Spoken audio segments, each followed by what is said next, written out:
మూడో విడత సాధారణ ఎన్నికల్లో భాగంగా యాదాద్రి భువనగిరి జిల్లా చౌటుప్పల్ మండలంలోని పలు గ్రామాలలో ఎన్నికల సందడి నెలకొంది.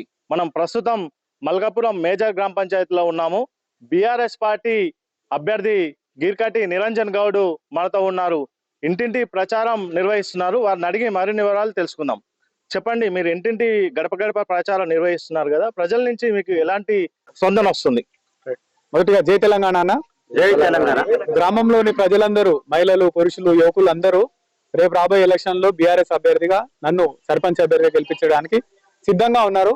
గతంలో కాంగ్రెస్ పార్టీ 450 కోట్ల హామీలు ఇచ్చి ఏ హామీని కూడా నిర్వహించలేదు కాబట్టి వాళ్ళకి ఓటుతోటే బుద్ధి చెప్పాలని కృత నిశ్చయంతో ఎప్పుడు ఎలక్షన్ అని వెయిట్ చేస్తా ఉన్నారు.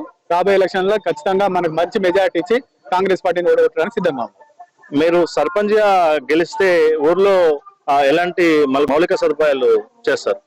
సో మల్కాపురానికి నిజానికి తెలంగాణ ఏర్పడ్డ తర్వాత మా గ్రామంలో చాలా సమస్యలు తీరిపోయినాయి. నీటి సమస్య కానీ, డ్రైనేజ్ సమస్య కానీ, అండర్ గ్రౌండ్ రోడ్లు కానీ, అండర్ గ్రౌండ్ డ్రైనేజ్ కానీ అన్ని తెలంగాణ గవర్నమెంట్ వచ్చిన తర్వాత దాదాపు అన్ని సమస్యలు తీరినాయి. ఇప్పుడు ముఖ్యంగా మా గ్రామానికి ఉన్న పెద్ద సమస్య, అన్ని గ్రామాలలో ఉన్నట్టే మా ఊర్లో కూడా కోతుల సమస్య ఒకటి, అదేవిధంగా మా మల్కాపురానికి బస్సుల సమస్య ఒకటి. గతంలో బస్సుల సమస్య ఇంకా చాలా ఉండేది. బై ఎలక్షన్ టైంలో మేము మాటిచ్చి ఇప్పించిన ఒకే ఒక బస్సు మా మల్కాపురంలో ఇంకా తిరుగుతా ఉంది.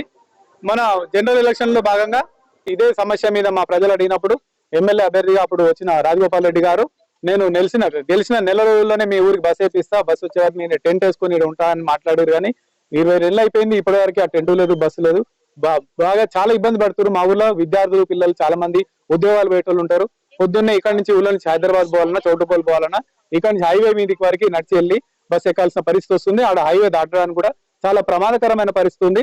ప్రమాదంలో గతంలో ప్రాణాలు కోల్పోయిన వాళ్ళు ఉన్నారు. కాబట్టి ఖచ్చితంగా నేను గెలవగానే బస్సులు ఊర్లో నుంచి బస్సులు రావడానికి నేను బస్సులు తెప్పించే ప్రయత్నం చేస్తా అని చెప్పున్నాను. మీరు బీఆర్ఎస్ పార్టీ మండల అధ్యక్షులు, ఏదైతే అధికార పార్టీ ఉందో కొన్ని గ్రామాలలో ఏకగ్రీవంగా చేసుకుంది, దాన్ని మీరు ఎలా చూస్తారు? రైట్, మీరు అంటున్న ఏకగ్రీవం అనేది నాకు తెలిసి ఏకగ్రీవం కాదు. అది భయభ్రాంతులకు గురి చేసి, బ్లాక్ మెయిల్ చేసి మా అభ్యర్థులని, మా పార్టీ కార్యకర్తల్ని భయభ్రాంతులకు గురి చేసి ఇప్పుడు ఏకగ్రీవం అనే పేరుతోటి వాళ్ళని డిసైడ్ చేయడం జరుగుతుంది. నిజానికి నా పైన కూడా ఒక అభియోగం మోపి నన్ను కూడా బ్లాక్ మెయిల్ చేసే ప్రయత్నం చేస్తారు. దానికి భాగంగానే, దానికి జవాబు చెప్పడానికి కారణంగానే నేను ఈ రోజు మల్కాపురం నుంచి సర్పంచ్ అభ్యర్థిగా పోటీ చేయడం జరుగుతుంది. మీరు ఎంత మెజార్టీతో గెలవబోతున్నారు? మెజార్టీ నేను ఇంత అంత అని చెప్పలేను. గ్రామంలో మాత్రం ఖచ్చితంగా మేము 300-400 మెజార్టీ కంటే ఎక్కువనే వస్తుందని మా ప్రజలే, మహిళలే చెప్తున్నారు. ఏం కాదు బిడ్డ, మన ఊర్లో నీలాంటి వాళ్ళు ఉండాలి. నేను గతంలో మా గ్రామానికి 2 సార్లు వార్డు మెంబర్ కూడా సేవ చేసినాను. ఒక్కొక్క వార్డు చేసిన నాకు ఎక్స్పీరియన్స్ ఉంది కాబట్టి గ్రామాభివృద్ధి కూడా నీతోటి సాధ్యమవుతుందనే ఆలోచనలో నాకైతే బ్రహ్మరథం పడతా ఉన్నారు ఓటర్లందరూ. ముఖ్యంగా మీ ఊర్లో ముఖ్యమైన సమస్యలు ఏంటి? మా ఊర్లో ముఖ్యమైన సమస్య ఏంటంటే యువకులు, పిల్లలు, మహిళలు, చదువుకున్న వాళ్ళు చాలా మంది ఉన్నారు. ఇండస్ట్రియల్ పార్క్ కేసీఆర్ గారు, కేటీఆర్ గారు దూరదృష్టితోటి మా దగ్గర ఇండస్ట్రియల్ పార్క్ ఏర్పాటు చేయడం జరిగింది. ఇండస్ట్రియల్ పార్క్ లో మా యువకులకు ఉద్యోగాలు ఇప్పిస్తా అని చెప్పారు గతంలో. కానీ ఇప్పుడు కాంగ్రెస్ గవర్నమెంట్ వచ్చిన తర్వాత మల్కాపురం కానీ ప్రాంత ప్రజలకు కాకుండా బయట వాళ్ళకు ఉద్యోగాలు ఇప్పించి ఏర్పాటు చేస్తారు. దాన్ని ఖచ్చితంగా మేము తిప్పికొడతాం. ఉద్యోగాలు ఇప్పించడానికి ఖచ్చితంగా ప్రయత్నం చేస్తాం. అదేవిధంగా మా ప్రాంతంలో గతంలో ఉన్న పెద్ద మనుషుల పిల్లల్ని తాగుడుకు బానిసలు చేసి, గంజాయికి బానిసలు చేసి వాళ్ళ ప్రాణాలతో ఆడుకున్న సందర్భాలు ఉన్నాయి. రేపు రాబోయే ఎలక్షన్ లో నేను గెలిచిన తర్వాత మా యువకులను మంచి మార్గంలో తీసుకుపోవడానికి, వాళ్ళకి చదువుకోవడానికి కానీ, ఉద్యోగ అవకాశాలు కల్పించడానికి కానీ ఖచ్చితంగా నేను కృషి చేస్తాను అనుకుంటున్నాను.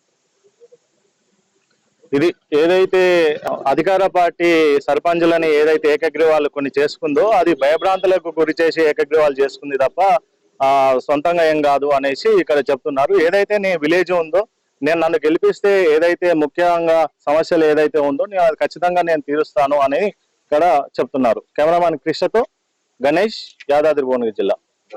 Local to global news at your finger tips. మీ చేతిలో ఒక ఆయుధం. Download Raw TV app. Media legend Ravi Prakash is back.